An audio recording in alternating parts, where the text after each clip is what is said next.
Ini dari sudut pandang konten kreator sosial media ini yang lagi rame ya, ini aktivitas harian kita, pekerjaan utama kita, habis itu masih pulang nyambi, itu kan memang seru dan jelas capek lapangan juga sama. Kita orang lapangan itu lebih banyak interaksi dengan personal yang Gak berbeda-beda. ada kebahagiaan ideal, cuma hanya kita bisa mengontrol perkataan kita, cara kita memahami. Itu disitulah seninya, disitulah indahnya. Seperti itu. Kayak gitu terus kan jadi monoton ya. Langkah-langkah baiknya ya ayo kita maju bersama lah intinya. Iya. Sang Petualang Podcast, nambah peluang. Assalamualaikum warahmatullahi wabarakatuh. Kembali lagi di Sang Petualang Podcast, nambah peluang. Podcast ini adalah podcast yang menemani perjalanan hidupmu. Bersama saya Dewi Mayangsari dan partner Saya Wisnu Sang Petualang atau biasa dipanggil Inu.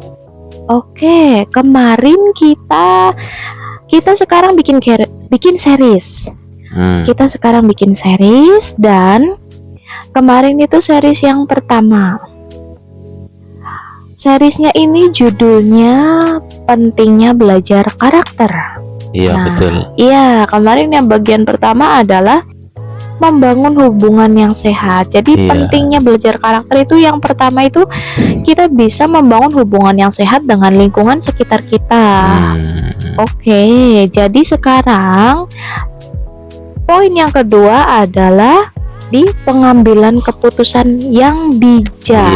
Jadi ternyata mengenal karakter seseorang, kita belajar mengenali itu ada kaitannya dengan keputusan.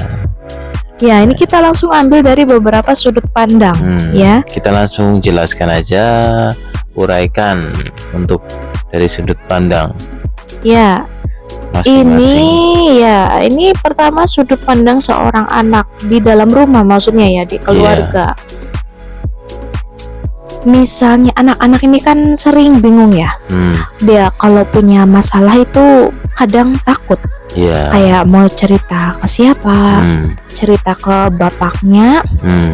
Kecenderungannya anak-anak ini lebih nanti dikira cemas, kalau cerita ke bapaknya nanti dimarahin. Dimarahin. Kalau cerita ke ibunya malah lebih diomelin panjang. Betul. Atau cerita ke siapapun yang di rumah itu ada kemungkinan nanti bocor, malah bikin dia malu. Bingung kan mau cerita ke siapa. Nah, tapi kita sebagai anak ya, kalau kita belajar karakter seenggaknya kita tahu, oh ini bapak aku emang kenapa keras itu ternyata alasannya begini gitu. Atau ibu aku yang cerewet banget maunya tuh begini. Dan kita jadi tahu kita punya permasalahan macam apa, ceritanya ke siapa itu kita bisa tepat. Minimal si anak udah tahu pada siapa dia bercerita dan bagaimana cara menyampaikan supaya permasalahan itu bisa ada solusinya, bukan malah semakin nambah masalah, cuma masalah itu selesai, intinya itu.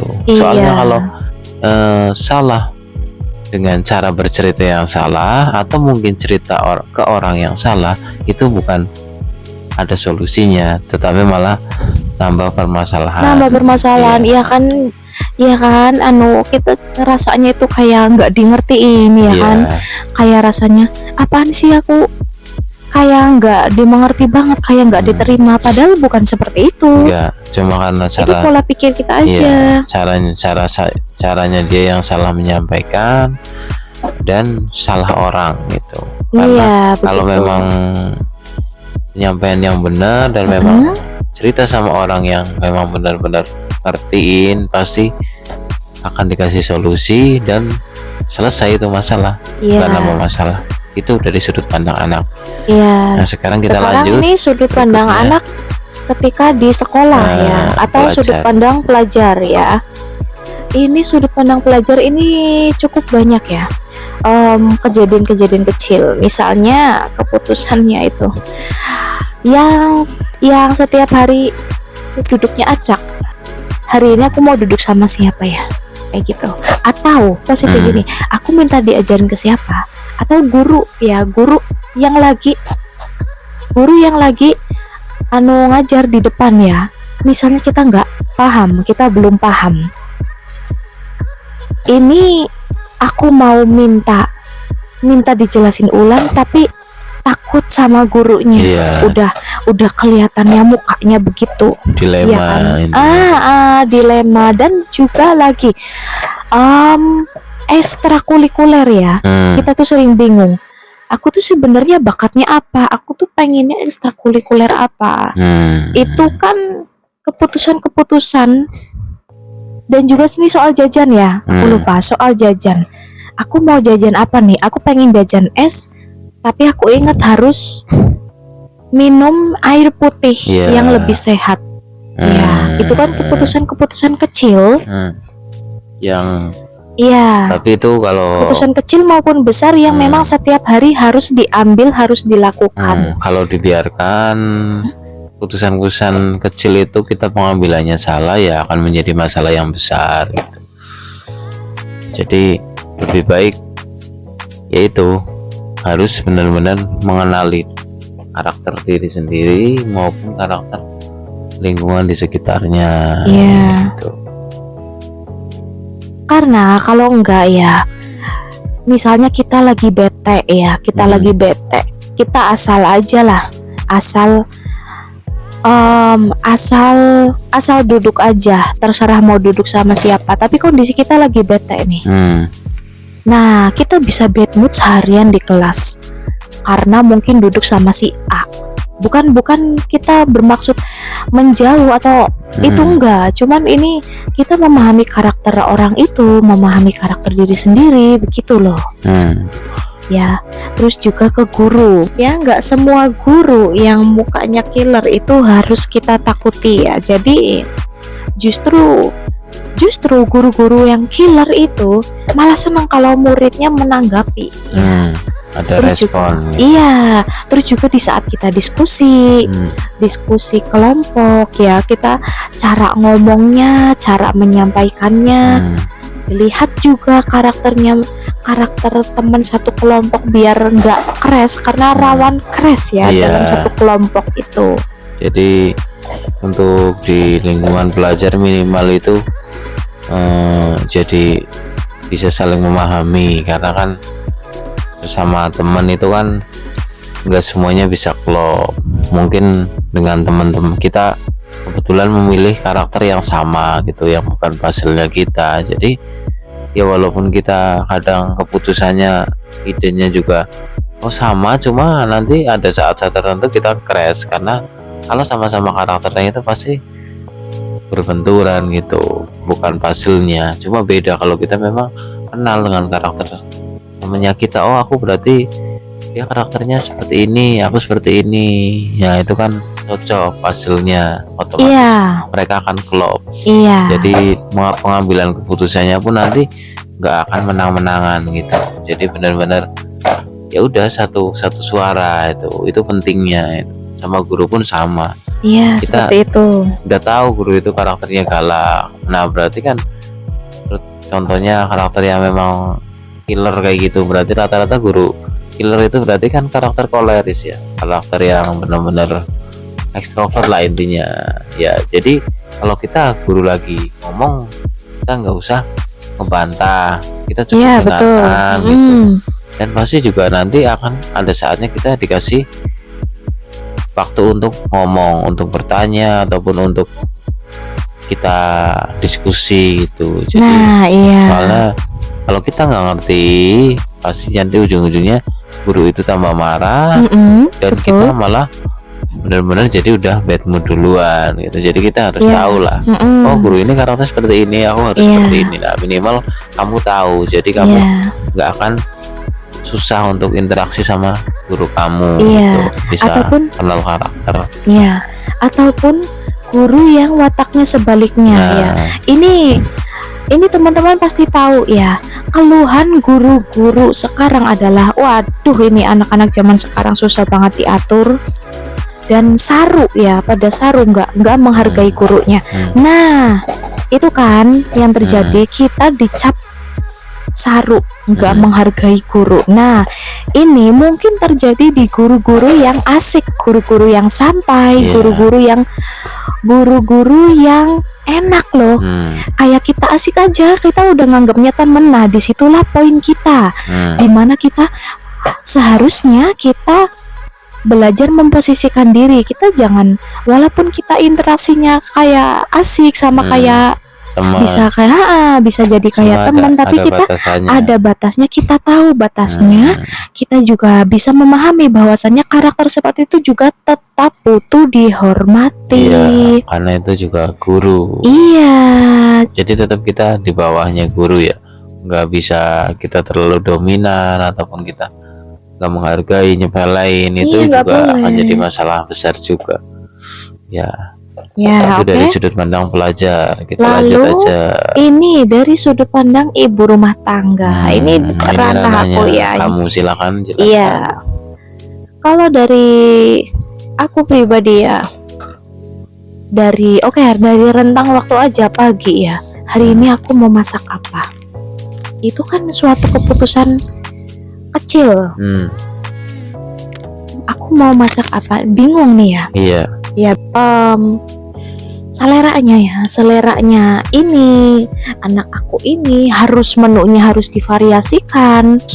Ada juga loh keputusan yang berat kayak ini anak mau disekolahin di mana dan mau ikut kegiatan apa gitu untuk ekstrakurikulernya gitu Iya. kan.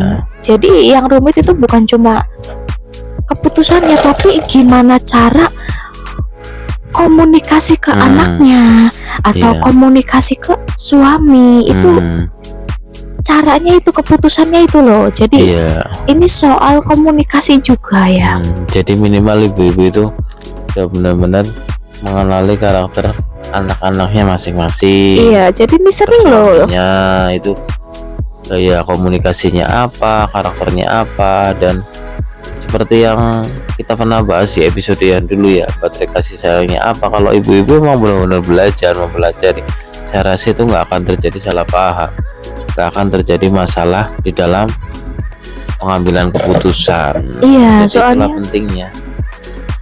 soalnya ini penting banget ya, ini kejadian setiap hari ya, selalu bikin ribut. Tapi ini memang soal ngambil keputusan ini nggak selalu harus cepat, Iya. tapi yang penting itu bisa Tepat memahami. Dan Iya, akurat gitu aja. yang penting bisa memahami, bisa diterima semua pihak, terutama untuk diri sendiri juga lebih gampang. Saya yakin kalau para ibu-ibu memang benar-benar belajar dari awal. Contohnya, aku karakternya seperti ini. Contoh ini si anak suaminya karakternya seperti ini. Nah, kalau memang ibu-ibu belajarnya secara terskema, benar-benar belajar satu-satu. Contoh karakter si A seperti ini, gaya komunikasinya dia seperti ini, disesuaikan. Terus juga baterai kasih sayangnya dia seperti ini, dan itu pun pengambilan keputusannya disesuaikan dengan karakter masing-masing. Saya rasa itu akan damai sekali ya, indah banget keluarga itu. Cara Nggak akan ngomongnya gitu, cara nggak terjadi penyampaiannya. gesekan gitu. Contoh ini si koleris ini gaya komunikasinya apa, mungkin dengan cara dia koleris itu melihat apa ya, jadi dia tuh nggak senang banyak banyakan omong gitu. Kita nggak terlalu banyak omong. Koleris kita nggak boleh banyak omong, cukup dia dikasih objek ini suruh fokus aja. Koleris pasti langsung bisa gitu. Iya, Dan tapi baterai kasih sayangnya contoh koleris kok dibiarkan terus ya dia marah, ngamuk, karena baterai kasih sayangnya itu koleris kan salah satu kebutuhan emosionalnya dilayani. Nah, berarti dengan cara kita melayani si ibu itu ke anak yang memang punya watak koleris. Contohnya kayak gitu. Jadi situ nggak akan terjadi masalah. Iya, secara ideal, secara teori seperti itu. Tapi pada prakteknya kita yang sudah belajar pun, tetap ada masalah ya. Nah, inilah kita perlu membuka sudut pandang kita, perlu membuka wawasan kita. Soalnya ya, yang mempopulerkan watak ini itu Bu Aisyah Dahlan, beliau pun mengakui bahwasannya tetap di rumah tetap ada masalah kecil, cuman bagaimana cara kita mengatasinya, bukan berfokus pada kebahagiaan yang ideal. Itu nggak ada kebahagiaan ideal, cuma hanya kita bisa mengontrol perkataan kita, cara kita memahami. Itu disitulah seninya, disitulah indahnya. Seperti itu. Tapi minimal kalau udah tahu karakter, mengenali kan itu akan jauh lebih enteng gitu loh ngadepinya, karena udah tahu sih. Tapi kalau enggak ya benar-benar kelihatannya kayak ruwet. Next dari sudut pandang pekerja. Pertama ini yang kantoran ya. Gimana betul. ini partner?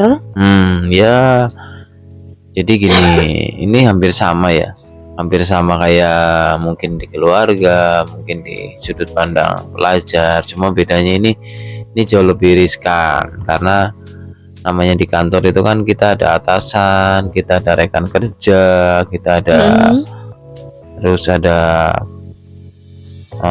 partner-partner yang lain dengan karakter yang berbeda. Dan di kantor itu pasti ada aturan standar operasional, prosedur gitu, SOP. Jadi kita harus benar-benar bisa beradaptasi. Adaptasinya itu bukan cuma tentang kita sama teman, juga adaptasi dengan aturan yang ada di kantor kita gitu loh. Jadi kalau memang kita benar-benar asal gitu loh, asal menempatkan diri, asal ambil keputusan itu di setiap harinya kita pasti banyak masalah gitu. Pasti ada masalah terus. Gesekan-gesekan kecil ya, otomatis. Yang sebenarnya bisa dihindari kalau kita mau memahami. Kita tahu cara menyampaikan idenya harus seperti apa, karena kita tahu bosnya kita. Contoh kita mau menyampaikan ide ke bos, cuma kita cara menyampaikannya itu mungkin terlalu, bosnya kebetulan ini rata-rata pemimpin kan pasti kebanyakan koleris. Nah, kita penyampaiannya terlalu dominan. Akibatnya apa? Yang ada kita bukannya diapresiasi, tapi kita dianggap udah jadi pintar gitu. Jadi orang malah tidak menggurui, nggak respect. Tidak melihat, tidak fokus pada idenya, malah bisa sakit hati karena cara penyampaiannya yang salah. Jadi sayang banget dengan idenya itu. Mungkin momen dan cara menyampaikannya yang salah. Begitu. Di saat momennya bosnya lagi moodnya jelek, mungkin lagi banyak pikiran, emosional, tiba-tiba kita menyampaikan ide, padahal ide itu sebenarnya cemerlang, bagus. Kan sayang banget kan. Sayang banget ya. Bukannya jadi kita tambah maju, yang ada malah kita downgrade. Karena otomatis di saat kita sudah idenya nggak diapresiasi, terus kita respect, otomatis kita punya ide lagi, nggak akan bakal mau menyampaikan lagi kan, seperti itu. Jadi ibaratnya kayak kita downgrade, sayang banget. Itu sayang. Jadi kita bisa lebih memahami, lebih memaklumi. Oh iya, emang wataknya bos seperti itu, atau rekan kerja. Oh memang nggak perlu kita merasa terganggu atau tersinggung. Oh emang udah waktunya, wataknya seperti itu. Dan kita juga bisa menyampaikan sesuatu dengan cara yang mudah diterima. Mungkin dengan cara yang benar-benar menyesuaikan dengan karakternya atasan kita. Itu pun juga dengan teman gitu, partner kerja. Kita udah tahu partner kerja kita seperti ini. Contohnya mungkin partner kita itu banyakan omong gitu, yang sanguinis kan benar-benar nyerocos terus. Kita harusnya tahu kan, kalau memang kita tahu karakternya, ya udah kita tinggal dengarkan saja, kita apresiasi apa pembicaraannya, pasti teman kita juga senang, feedbacknya nanti juga akan positif ke kita. Tapi kalau kita udah tahu sanguinis, kebanyakan ngomong, bukannya diapresiasi malahan dibantah terus, itu dia. Kan jadi feedbacknya jelek, yang ada pasti bad mood sama kita. Karena bad mood ya otomatis udah negatif pasti responnya ke kita, feedbacknya. Betul. Kayak gitulah intinya. Itu di kantor seperti itu. Bagaimana kalau yang di lapangan? Nah, kalau ini kan ranah aku banget ya. Di kantor mungkin ribet, riskan. Ini di lapangan jauh lebih riskan. Wow. Iya, karena di lapangan kita benar-benar berkaitan dengan alam langsung ya. kaitannya banyak, masalahnya banyak. Iya. Masalah contohnya kita mau ke tujuan A gitu kan, tiba-tiba mendung terus hujan. Nah itu kan bagi yang memang bukan pekerja lapangan jadi masalah yang berat ya, Iya. cara menghadapinya gimana. Tapi kalau memang kita sudah benar-benar belajar, itu nggak akan menjadi masalah yang berat. Kita juga cepat langsung ambil keputusannya, oh aku harus seperti ini, seperti ini, seperti ini. Jadi kalau memang kita tahu, karakter kita benar-benar tahu ya, kita bisa efisien waktu, intinya itu. Dan Seperti itu. iya, dan di lapangan juga sama. Kita orang lapangan itu lebih banyak interaksi dengan personal yang berbeda-beda gitu. Iya, bukan Karakter. cuma teman, bukan cuma internal kantor aja ya, tapi Iya. betul-betul Ini betul-betul dari memang semua saran saya ya. kalangan. Saran saya sebagai pekerja lapangan itu Ya. benar-benar harus bukan cuma mempelajari, tapi benar-benar harus paham, memahami, belajar, benar-benar belajar beneran gitu. Jadi malah justru ini poin yang harus dikuasai oleh para pekerja lapangan. Iya, itu gitu. sangat penting. Karena apa? Seandainya kita nggak tahu sama sekali, buta dengan karakter orang, itu kita akan tersesat pastilah. Kita akan buang-buang waktu. Bukannya kita bekerja, dapat pekerjaan, cuma yang ada kita cuma ya muter-muter aja, nggak dapat hasil intinya. Nggak dapat hasil Iya, ya. karena kita salah nyasar orang. Oh ternyata Iya. kita sih yang harusnya kita mungkin nggak dibiarkan aja, di skip lah, orang-orang kayak gini nggak usah diladenin, kita ladenin, hasilnya ya kita buang waktu kan. Jadi kita harus tahu ya, Iya, mana jenis harus orang tahu. yang memang Iya. harus kita skip. Obrolan yang Obrolan. benar-benar berkualitas dan enggak itu akan menyelesaikan begitu ya. pekerjaan kita atau enggak. Nah kalau memang kita tahu karakter, kayak saya contoh, saya nawarkan produk contoh, Iya. saya udah tahu respon orang itu nggak akan beli, itu udah kelihatan dari cara dia ngomong. Bisa Karena saya kelihatan. udah tahu karakter, bisa belajar karakter, otomatis ini orang cuma basa-basi. Nah kita bisa langsung cut di awal gitu loh. Kita nggak usah terlalu panjang lebar nawarin, kita sama aja formalitas, udah kita cari konsumen yang lain Seperti contohnya. itu Iya, ya. bisa seperti itu, karena kita udah benar-benar tahu karakter gitu. Dan juga bisa tahu mana konsumen yang saat ini nggak beli tapi berpotensi beli di masa depan. Otomatis karena Dan kita udah cara penyampaian kita misalnya udah punya feeling ya, nah, ini kayaknya mau beli tapi Iya. cuman untuk sekarang masih ragu. iya, Itu kita tahu, bukan hanya kita punya feeling, tapi kita juga tahu gimana cara mengarahkan, menggiring mereka Iya. supaya benar-benar bisa close. iya, karena apa? Karena itu pentingnya itu benar-benar mengenali karakter. Kalau kita sudah mengenali karakter, otomatis di dalam pikiran kita, di dalam mindset kita itu seenggaknya instingnya kita sudah main gitu, bisa membaca gitu loh. Jadi saran saya untuk kerja lapangan seperti Iya. saya itu benar-benar bukan cuma belajar dok,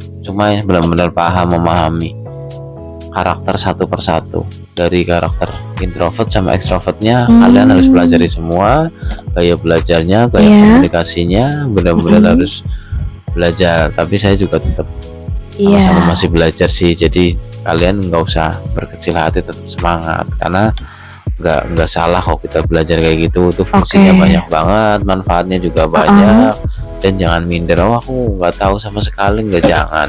Sama, semuanya itu butuh proses belajar, semuanya Begitu. juga butuh pengorbanan waktu, entah itu pengorbanan kita dicaci sama orang karena kita salah mengambil keputusan, mungkin salah satunya itu. Jadi ini PR besar untuk para pekerja lapangan. Ya betul. Dan kalian yang memang minat di bidang lapangan seperti ini ya, Iya, sangat penting. penting Atau banget. ini dari sudut pandang konten kreator sosial media ini yang lagi rame ya, siapapun itu dari berbagai kalangan, mau pekerja, mau ibu rumah tangga, Iya, betul. mau anak-anak kita ini udah masuk ke zaman dimana kita Digital ya. bebas ya, dimana kita bebas berekspresi, kita bebas untuk menjadi seorang konten kreator. Kita nyambi sehari-harinya, kita nyambi ya, entah itu berupa video maupun sekedar foto. Konten. sekedar foto maupun sekedar foto. Hmm. Itu emang seru ya. Jadi kita memang sehariannya sibuk ya, bisa ngerjain aktivitas harian kita, pekerjaan utama kita, habis itu masih pula nyambi. Itu kan memang seru dan jelas capek ya. Iya. Nah, tapi kita nggak bisa loh asal saja untuk awal-awal menjadi untuk awal-awal konten memang ya udah asal aja, yang penting jalan ya. Tapi setelah berjalan 1 minggu, 2 minggu, atau mungkin 1 bulan, kita akan tahu ya jenis konten apa sih yang kira-kira relate. Kita kan pengen naik ya kontennya ya, pengen naik rate-nya. Jadi jenis konten apa yang kira-kira tidak menyinggung, jenis konten apa yang cocok dengan karakternya, yang cocok dengan para audiens kita.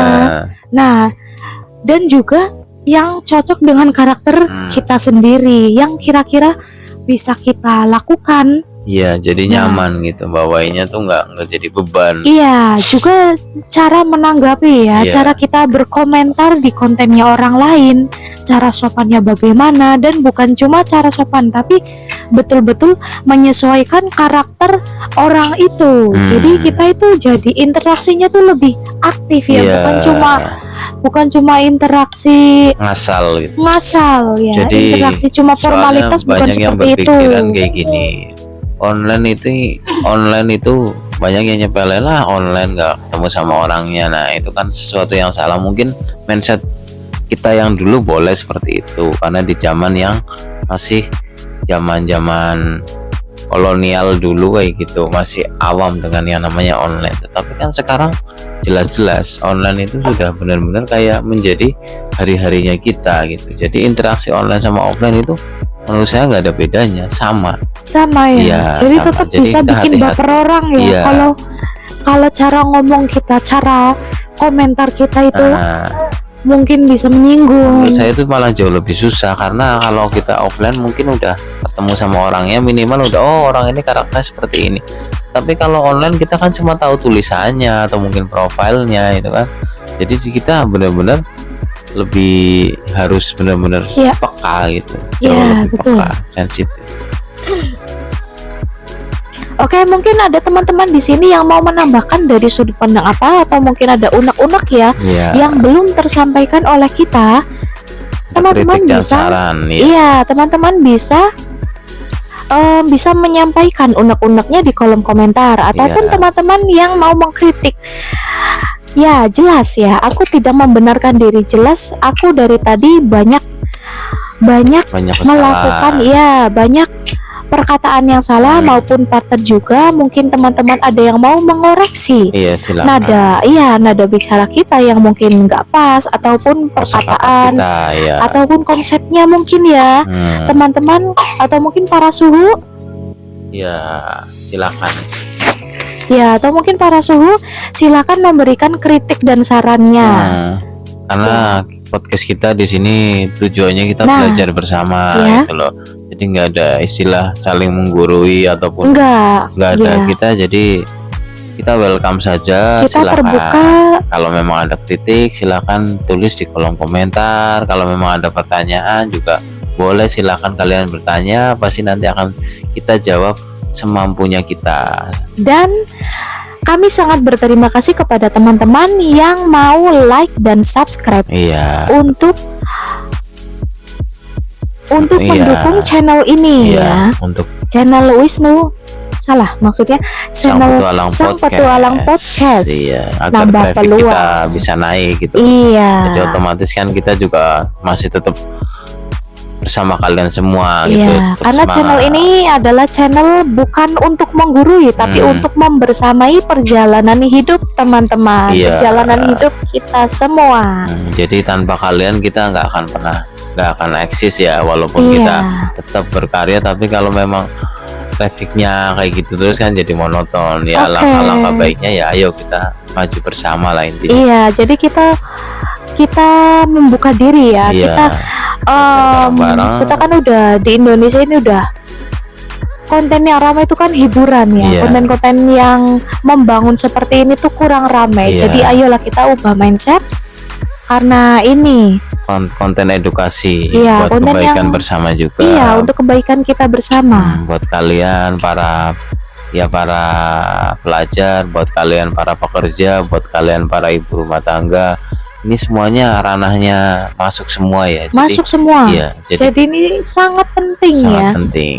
Oke, terima kasih. Ya, Jangan lupa komen, like, dan subscribe. Mudah-mudahan Wassalamualaikum. bermanfaat buat kalian semua dan kalian gak bosan dengar kita ngomong gitu. Oke, ya. Oke, sudah kita tutup partner. Ya. Wassalamualaikum warahmatullahi wabarakatuh.